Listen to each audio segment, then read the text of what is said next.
because Dan was saying they have season tickets because they're just up north. They're like, well, it makes no sense to go to the Mariners games when the Aqua Sox are just in their backyard. So yeah, fair enough. Like it's minor league baseball. It's gonna be fun. Yeah, I've got the Bulls, the Durham Bulls here. They're about 20 minutes away from me, and it's cheaper to go to a Bulls game than it is to go to a movie. And is it that cheap? Right. They're super cheap, and there's right downtown Durham, and it's like you can walk. It's great location, and it's not the Bull Durham Stadium, but right, yeah. Actually, remember John Leroy?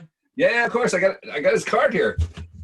Do you? Yeah, I saw him in '90. He pitched for the Durham Bulls in like '95 or '96. I saw him there. Let's see, where'd it go? I have a John Leroy card. It was one of the cards I went back and tracked and was like, I gotta get a John Leroy card. Wow. Damn it, I have it here somewhere. I've got all my old cards. Fuzz is shipping over all my old cards right now, so I'm going through them all. Just going. Yeah, there we go. There's the John Leroy card. Fuck. Yeah, that is awesome. I was pretty excited about that. I was like, yes, I can still get the John Leroy card. The only guy I know that made the pros. A couple guys that made minors, but yeah. I mean, gosh, yeah, we can talk stories about Leroy. That guy had an arm. Yeah, he did. He did. It's funny because like a lot of guys out here are like, what's it like to see someone throwing that hard? And it's like you just hear it. Like I remember him throwing from the right field corner to the catcher to Paul Philbin, and I'm just on a laser, and it's like, damn. Yeah, you hear the pop, and was it Tyler Borup? Remember him? Yeah. I remember when him and Leroy like in practice teed up like squared off against each other, and it was like everybody just stopped what they were doing and watched them. Do you remember the game? It was rained off at Bannerwood, and Leroy was pitching, and it was the guy, and we're playing Juanita, and it was our sophomore year, and I'm trying to think who the pitcher for Juanita, Tom Evans. Oh, Tom Evans, yes. Yeah, and I remember the game, and we played at Sammamish, and there was still a good 10 scouts there, despite the fact the game had like been moved an hour later, and just those guys, pitching against each other was just ridiculous. Who's the other guy from Newport? Oh, Todd Holmesworth. Todd Holmesworth, that's right. All right, hold on, that's fine. He's on Twitter. I've reached out to him a few times. He does the Marlins games, or did the Marlins games. Oh, really? Oh, interesting. Yeah, I said I remember watching him as a freshman, smashing home runs. All right, we're gonna go live here. Sorry, I was holding everything up here.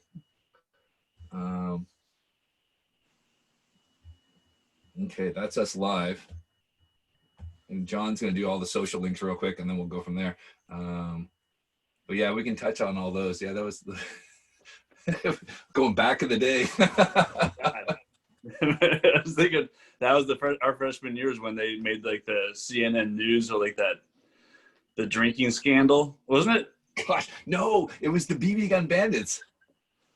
No, I thought it was they were playing like essentially like a travel league Sammamish Totems game in Arizona, and they got caught drinking, and so like all the coaches got fired, and everybody got called up from our team up to like, yeah, I remember that now. Gosh, that was it. I was thinking, that was our sophomore year that we had that. Yeah. The BB guns were sophomore year. Yeah, we all got our licenses, and everyone started getting BB guns and shooting people. Like, we're good to go. All right, idiots. All right. Hey, welcome. This is Jason Deere. I'm from Ball Caps and Bagpipes. Got it right this time, John? This is I'm John McKellar of also Ball Caps and Bagpipes. I'm Jason's co-host. We've got the first of two interviews in the Negro League Art Fundraiser tonight, live for the next hour and a half, 2 hours. It's an old friend of yours, an old buddy of yours, Pete Sack, from the Washington area. Hello. Yeah, I'm currently in Raleigh, North Carolina. Kakalaki. Yeah, Kakalaki. Yes. So, Yeah, so me and Pete went to middle school together in the first 2 years of Sammamish High School before I transferred to Interlake. Yeah, so we go way back. We played on quite a few ball teams together. Yeah, so Pete, let's go off of how you started. I mean, I remember back in middle school, back in old, when we were in old school, they used to doodle quite a bit on the notebooks. Yeah, that was I learned how to draw just by drawing baseball players. I would just sit and just draw baseball players, and that's how I learned how to paint, was painting baseball players, and no intention to do anything professionally with it. I just loved to do it. It was a marrying of two loves of sports and art, and just through that, just learn how to build up, how to draw a face, and yeah, it was. And it wasn't until like about 10 years ago that I started doing it again, just painting baseball players, just as an aside, just to rekindle that. So yeah, so you went to obviously Smash. We figured out we haven't seen each other for 24 years, and then you went off to East Carolina. And were you going into just art in general? Did you pick design? What was the thought process behind it? Because I said, like, I know a lot of people went all over the U.S., but we all have our Seattle roots. Honestly, no thought process went on it. Just you just liked the school and it was sold on it. Did you do a visit there or something? Stupid story. In hindsight, I probably shouldn't have done this as a kid, just basing off of the fact that in '92 they were like a ranked their football team was ranked, so that's how I heard of them. And then they played University of Washington in '93, and so I was like, oh, East Carolina. And I remember looking them up, and they had a good art school. They were cheap public school, and I think like the girl to guy ratio was 5 to 1. I was like, this is doable. But again, I had no, and I got accepted, and I was like, all right, I'm going there. Hadn't visited the college or anything, just went sight unseen and rolled the dice. And I knew I liked art, but had no intention. I was like, oh, well, I guess I can be an art major. And it just worked out. It worked out. It worked out. Did you go in there going, okay, I'm going to go into, say, like graphic design, or you were going to that? You're just like, I'm showing up on the first day and seeing what sticks. Had no plan whatsoever, man. I wanted to get out of Seattle. I knew that. And once I came to North Carolina, I was like, oh my God, sunshine. And there's a beach. It was like everything it was a complete opposite of Seattle. So I was like, all right, I love this place. And I'm just gonna, and when I graduated with my BFA in painting, I still wasn't like, all right, now I'm gonna be an artist. I still was like, I'm gonna do art. I'm gonna do other things too. So when you finished college, what did you start out doing then? Because I said that, and the story that cracks me up, because I did the same thing with Oregon State. I went because I liked the name, and I wanted to get out of Seattle, so I went with the Beavers, and they had a baseball team. There you go. Yeah. Sometimes it's the easiest choices. I mean, it doesn't need to be a rocket science. Just go that feels right. It's funny you say that. I would have gone to the University of Oregon if they had a baseball team. They had a club team, but they didn't have a baseball team. Did you play for the Beavers?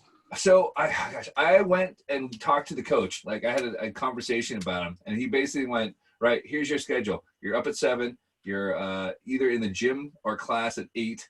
And then you breakfast with the guys, dinner, lunch with the guys, study hall, workout, like that. He goes, basically, we owe you 16 hours a day. And I was going to try to walk on as a pitcher. And he goes, be honest, like, you're going to be a batting practice pitcher for 2 years. And if you can get any better, we might get you on the team, but you're not getting a scholarship. So they were just really honest about it with me. So I was like, I'm actually really glad they didn't. But man, I did go down there, and it took me probably about 3 years to actually watch a game to go, I can probably be out there, maybe. Who knows? Funny enough, I ran into Mitch Gregg, if you remember him from Issaquah. No. First baseman for Issaquah. He went to Oregon State for a year before he transferred down there. And I ran into him the first week that I was down there.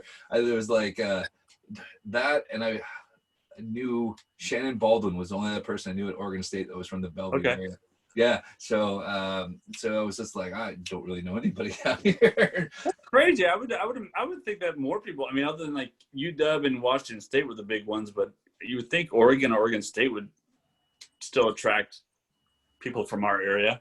No, and funny enough, I ran into Kristen Rochella, who came up one weekend for a party, and she was partying at a fraternity for for Civil War, and it was the most random thing. I walked in the room, and there she was. But yeah, that was it. So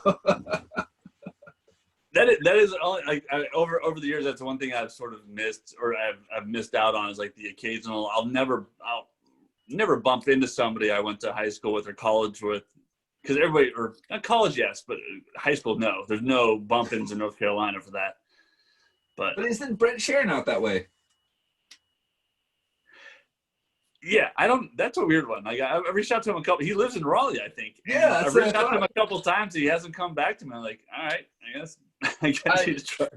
But I mean, yeah, we've all moved on. I mean, like I said, like, we're all going way back, and the stupid stuff we did in middle school and high school. We've all grown up and made new friends and do completely different things. So I can totally understand that. It's just like, okay, well, that was back in the day. I mean. But I couldn't help but be offended. That's all I get teared up. I still remember when we got crap from them when me and you took batting practice at Sammamish, and it was Schubach and Sharon and Joe Stoddard, and they were laughing at us taking batting practice without having an L screen. If it was me hitting, there's a reason why we didn't have it wasn't much better either. So, all right. So we finished college. What did you end up doing after college then? I got a job working for Oxford University Press. So that was my day job, and then I would paint in the evenings and on the weekends and stuff like that. And so that paid for my habit in a way. And just slow and steady, just build up my following, my career. And it was real methodical, but it was a good pace for me, not to like burn myself out, but I still produced a lot, and it was stuff that I wanted to produce. I didn't want to rely on my art and therefore have to change what I wanted to paint just to sell stuff. Right. And so that worked well for me. And now I work for a company, SAS Institute, and I'm their resident artist. So I paint. My day job for them is painting anything I want for them, for their collection to hang in their building. They've got it's like a college campus. They've got 5 cafeterias, about 20 buildings, and they have a global reach too. So I just paint for them. I've got a studio on their campus, and so I paint their stuff, abstracts and landscapes, stuff like that. And I still have another studio that I do my personal work at. Mm-hmm. So I've got a couple galleries representing me, and I've got shows for my personal stuff around the area and around the country. So art keeps me busy. Yeah, I mean, I've been watching your work on Instagram for quite some time. So it's always fun to be watched there. I do remember seeing your artwork on Sports Illustrated. Yeah, that was I just reached out to I forget the site. It was a daily. Yeah, it's a Daily Mustard, whatever, Extra Mustard. Yeah, actually Daily Mustard. Yeah, you're right. And I just reached out to them, and they're like, yeah. And Deadspin had a thing on my work, and I had no idea that they all of a sudden I started getting all these requests, all these commissions. Like, what the heck happened? And they're like, oh, you're on Deadspin. Like, oh, did not know this. And then and then the Sports Illustrated thing, it's just a matter of me just asking, and like, yeah, sure. So then I got posted, and then again, it was nice. So I do the baseball stuff commission wise. I do commissions for the baseball work, and I love doing it because there's really commissions are always tricky because especially I don't do portraits anymore because it's a lot. It's like just individual portraits, right? Because there's a lot of pressure. Like you want to make sure you get the essence of the person, but a baseball player, like. You know who it is, even if it's not exactly right, or there's some wiggle room there and some artistic liberties you can take. Go ahead. No. I was gonna say, so I noticed with a lot of your artwork, you tend to do older players. So I mean, I've seen Jackie Robinson. I think there was a Ted Williams who was in there, Hank Aaron. Yeah. I think it's really based on the photographs. I like the photographs from back then. I think there's, I don't know, there's just a way that they captured the players in a way, like the shadows and stuff like that. And And there's always like a romanticized element to the older players that comes across. Like, I mean, Ted Williams was an a-hole, but you still like you still respected the guy, and there was a reverence to him, and there still is. And yeah, he was my favorite. He was the reason why I was a Red Sox fan, even living in Seattle. Just because I loved the science of hitting. I loved like just his ethos. And I mean, as a kid, you sort of eat that up, and then as you grow older, like, oh, that guy, yeah, he wasn't the greatest. He's not worship worthy, but he was still a good hitter. Let's be honest, the Mariners sucked when we grew up, so we were looking for other people to follow anyways. Yeah, but we had Griffey though, and that's I really, oh man, like looking back on that, especially in the Kingdom days, going to those games, and yeah, that was he was definitely a highlight. And I moved, yeah, 94, and Safeco didn't come till what, 99? Yeah, 99, yeah. Yeah, so like most of my memories were of the Kingdom, which was exactly. Yeah, God, it was the worst. Did you? I can't remember if you ever came along. I remember in middle school, I used to go with Chad Gar, Nino Malamo, Scott Kihara, and we would go to the games. Like we would just jump on a bus in like 7th grade and go sit for the $5 seats, and someone's dad picked us up after the games. I remember going one time with you guys. I remember going, I think it was with our team, the Pop and Go team. It was against the Yankees. And I remember we're batting practice, and Bob Guerin was batting, and he hit a ball, and it was right underneath us on the third baseline. He jumped on the field, got the ball, and jumped back up. I remember that. Yes. Gashed my leg, and I'm bleeding. The security guy's like giving me crap, and I was like, I had no idea. I had no idea that he was about to throw me out, and I think he saw my leg bleeding. Like, yeah, you learned your lesson. But I was like, man, of all, like, if I want to get kicked out, it better be somebody like Don May, not Bob Guerin. Yes, I remember that. Yeah, I think it was Pop and Go. I think that was definitely and wasn't Dan Yurkowski our coach? Oh, Dan, yeah, the assistant coach. Yeah, he was. That was a fun team. That was good. Yeah, I have good memories of that. Yeah, it was a long time. The one thing I really want to ask you about is when you did Baseball to Art in 2018 with Jimmy Parker and Beauty of the Game. Say that again? You did the 2018 Baseball as Art. You were involved with that one with Jimmy Parker. You guys did the exhibition in Shelby, North Carolina. Oh, yeah. Yeah, I've done that a couple times. It's such a random little town. I don't know why. It's the what is it? There's some affiliation with the. I don't know. I think Jimmy might be a professor out there, and I know him from Beauty of the Game, and we've had this various conversations. That's how I found out that you were showing your thing there, and then we've got another artist, Maz Adams, who was showing down there too. So okay, I don't know what was at the exhibition or not. So if you guys were actually there or not, or you guys just set your pieces there.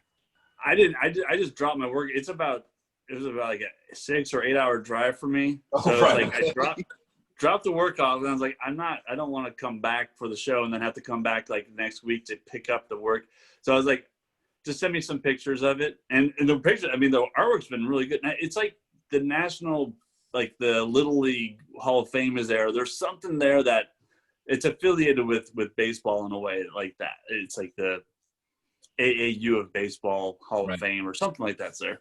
But it's a cool little town, and the building that I was housing is a beautiful old building. And yeah, the artwork was really good. I was surprised on the caliber of art that they had there. So was I. That was what really kind of spurred me on, was like, I never actually thought of baseball cards as art. And just kind of went, I started looking at all my old cards and there would have been some serious design element there. And as I've like delved deeper into it, I was amazed that you look at, say, like 87 Topps, and that was based off like 1965 Topps and all this stuff like that. I had no idea. For me, I was like, where's my Mark McGuire's? Where's my Jose Canseco's? Yeah.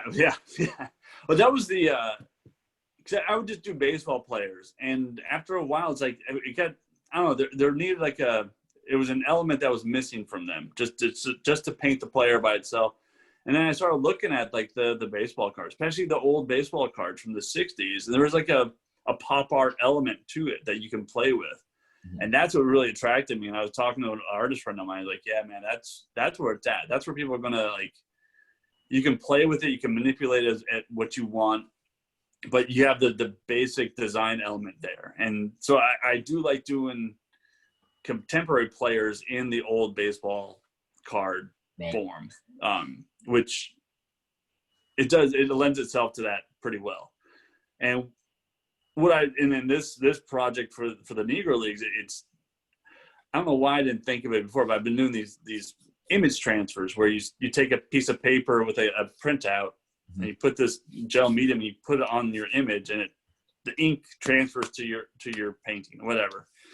I'm like, well, I'll blow up some of the baseball card, like the framework of it, so that way I'm not having to paint, like do like lettering, which I'm not good at. It's like, they've already done the work for you, just let them. So that's what that was like. I don't know why the light bulb went off when I started this product. I'll just do that, and it really is. It's created some cool moments. Cool. Yeah. So you're producing. John's going to ask you about this, but I'm going to jump in there anyways. So you're actually producing quite a bit of work for the program here. So. Yeah, and that's because it's still sort of a new process. It's kind of trial and error. So some of the ones I've created have been kind of duds. Or let me see if I got. Yeah, feel free to show any work you have. We're always curious. I did this Jackie Robinson one. That's awesome. But it's like a field of flowers, that poppies behind him. But if you look close, it lines up with his teeth and his mouth, so it makes it look like his mouth is bleeding. It's pretty cool. I like it. Not the best, but I did this. Yeah, I guess cool. It's backwards on the screen, but the Ernie Banks. Oh, fine. And then these are ones I did today. Dude, that's awesome. That's really so made. Cool. But that's with. So I think the white flowers might be the way to go. So there's like a bleeding. So you've touched on the project, Pete. Let me ask you, what do the Negro Leagues mean to you as an American, as an artist, and as a baseball fan? And how did you come to be involved with the Fundraiser project? Jason's the one that introduced me to the project, and I'm grateful for that. I don't know, the sort of the climate of America right now, and just everything, just this awakening, and the realization how sports, like that shut up and dribble mentality can apply to sports, because sports has been fundamental in a lot of change and acceptance. And once Jackie Robinson got into the major leagues, it did pivot perception in a way that only sports could. Like and it's a part of our history. It's an unfortunate part of our history, but you have this wealth of talent, and that just the history of it, and not being able to. And in North Carolina, even here, like it was the teams are in North Carolina, and the history behind that I'm just now discovering too. And that's what's cool for me, is like going deeper behind, like, yeah, you got the Monarchs and the Red Barons and stuff like that, but like this, like the minor league teams and just how it was a community. It built, like, there were parties. It was a big party. The game, the spectacles, the games, they were just in Charlotte, like just reading about the parties that would happen every day when there was a game, and just like the community that it brought together. And yeah, I just feel like it's point in this time, in this day and age. I mean, it's still kind of sad that it's, as much as things have changed, not a lot has changed. You have that, the flashlight on that as well. But it's I think it's a cool way, and art has always been, like I said, my way into this world, and my way to communicate, and to have baseball be the one that started me off on this venture, this art venture, and to have it coincide with this, have a social meaning, and have to be part of all these amazing artists from all walks of life and all mediums and everything.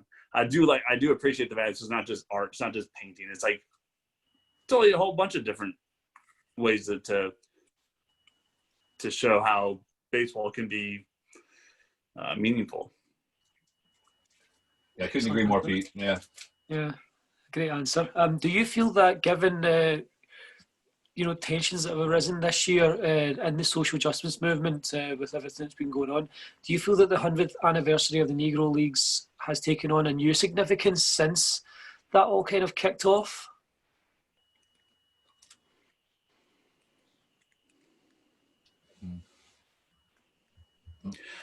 I think from a standpoint that it wasn't that long ago. I think you think of all this change that's been going on. You think, oh, why? I mean,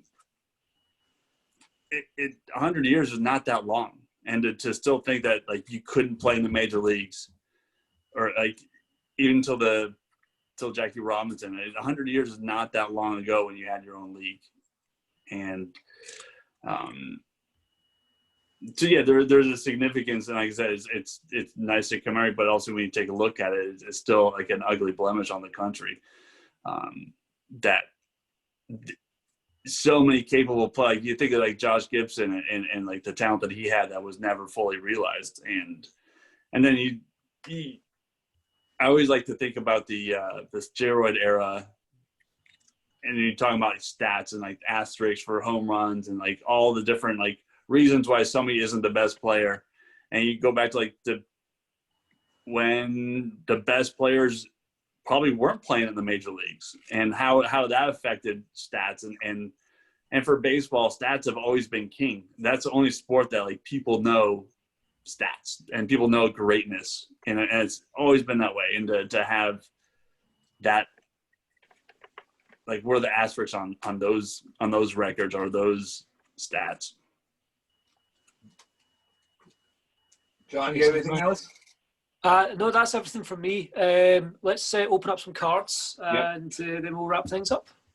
Cool. So I do the Whack Pack Wednesday, and being Wednesday, we're all right. So I'll let you pick. You pick one pack of cards open, and we'll chat about the players. And it's right in our strike zone here, Pete, because I've got 87 tops,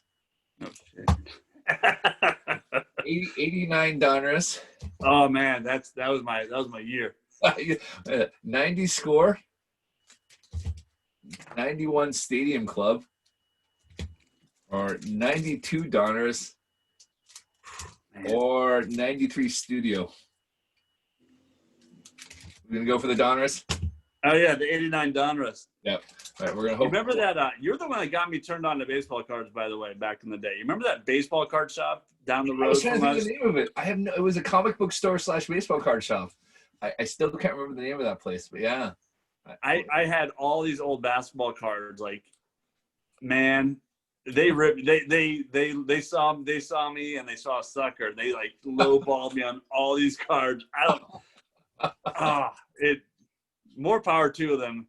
I also remember there was a guy in front of me got a upper deck 89 upper deck pack and opened up and got 2 Griffies. Yeah. Right in front of me. I was like, oh man, you struck gold. Yeah, exactly. And apparently, I didn't realize this till later. I started getting back into baseball cards in the last few years. There was a pattern. So you were supposed to open the right-hand corner third pack, third or fourth pack would have the Griffey. If you didn't get a Griffey in there wasn't going to be a Griffey in there. What? Yeah. No. And then, did you watch the movie that came out? It was like the Wax Pack. It was a guy's journey about his dad and him. They owned a card shop and they were getting back together, and they were doing the research. And apparently, Upper Deck printed like 10 million Griffey Jr. cards and gave them to the card shops. So they weren't necessarily in the packs; they were given out to all the card shops. Oh my gosh! Yeah, I know. How much money did we spend at Upper Deck trying to chase those Griffey cards? I mean, seriously, and Greg Jeffries. Yeah, Jeff Jeffries. Yes. Oh yes, that takes us back. Okay, so let's open it up and see what we get. So the first card is Mike Marshall. Don't remember much about him. No. Who else we got? Rich Gedman for your Red Sox. Yeah. Yeah. It takes you back. Oh, there you go. There we got one. You got Dave Winfield. Hey. Now we got Dave. someone though. So my story with Dave Winfield, I think it was like my 8th birthday, and my parents got me tickets out in the Kingdom, and we were sitting in the right field corner, and the Yankees were always around my birthday, and a foul ball came, and I yelled at Dave to throw me the ball, and he threw it low, and I trapped it on the wall, and I was trying to bring it up, and I dropped it, and I never did get another ball from him. He threw it back in the stands. I'm absolutely gutted about that. So every time I see Dave Winfield, I have to tell the story. Oh, should have jumped on the field like I did. Yeah, except for it was 20 rows up. It was going to be a long draw. I might have broken some legs on that one. You're young. You're young. All right. Ted Powers. Nice moustache. Yeah, nice stash. Yeah. That's about the only thing going for him. Maybe he's over the Reds. All right. Oh, gosh. Gene Larkin. No. Twins. All right. No, that. Dave Steve. Oh, yeah. He was good. Yeah. Is his name Dave Steve? Steve. S-T-I. Steve? I was like, Dave Steve? What kind of name is that? So John's knowledge of baseball starts about 1999. So when I open these cards, he's like, I have no idea. Okay. Well, yeah, Dave Steve and Jimmy Key were the Jimmy Key, yeah. To be fair, there's it's like I know quite a bit about the 70s Yankees, and then there's like a huge gap in the 80s and early 90s, and then I start to pick up in the later 90s. Wait, so when the Yankees sucked, you stopped paying attention, then when they started getting good again? In my defense, I didn't start watching the Yankees until 2001, so... Fair enough. Okay, all right. All right, you'll like this one. Alvin Davis. Oh, Alvin, AD. Man. That was my first autograph. Him and Eric Hansen. Right. You'd wait at the end of at the back of the stadium when they would leave for their cars, and Eric Hansen and Alvin Davis. Oh man, you got an AD. You did like a Bible passage and then signed it. Right. Okay. Hey, I mean, I remember sitting out there. I think I got like Eric Nackert, and that was the only guy I ever got signed for me.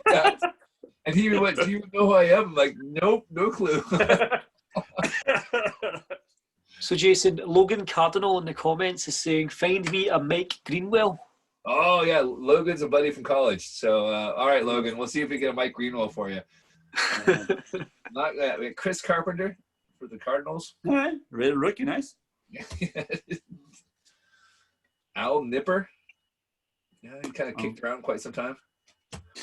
So we're hoping to pull one card here. Oh, there you go. David Cohn. Hey! I see. No, he's a Yankee. That's only that. All right. I'm not worthy. Dan Plesac. Dan, he's the MLB The Show commentator. Is he? Game. Yeah. It's him, Matt Vasgersian, and Eric Karras, I believe. Or no, is it? Okay. Maybe Eric. No, it's Mark DeRosa, the old utility guy. Right. Okay. Played for the Braves at one point, I think. I think he played for everyone at one point. Yeah. Joe Price. I don't remember Joe Price at all. So no. All right, we're down to 2 cards. Price is not right on Joe. Jeff Robinson. I remember him. No. Yeah, exactly. But it was all right, last card. Oh, 2 cards. Sorry. Randy Reddy. I wasn't ready for that one. Yeah, exactly. Well, there we go. Final card. We got an Ozzie Smith MVP card. No, that's a good card. Yeah, the Wiz. Yeah, we were kind of hoping with London Games that when the Cardinals came over that maybe Ozzie Smith was going to be one of those people down there. So we kind of gutted that they got canceled. So no Mike Greenwell. No Mike Greenwell for Logan Cardinal. We'll try next time for a Mike Greenwell Logan. Well, hey Pete, it's been awesome, man. Thanks for coming on. Best of luck with the show. We'll have to catch up another time here soon off camera. And man, it's just good to see you. Yeah, definitely. Next time I'm up in your neck of the woods, I'll take the train up to Edinburgh. All right. Yeah, I need to do that. Thanks so much, Pete. Have a good night. All right. Oh, a good afternoon. Yeah, rather. you have a good night. Yeah. All right. I'll catch you later, Pete. Thanks, man. All right. Bye.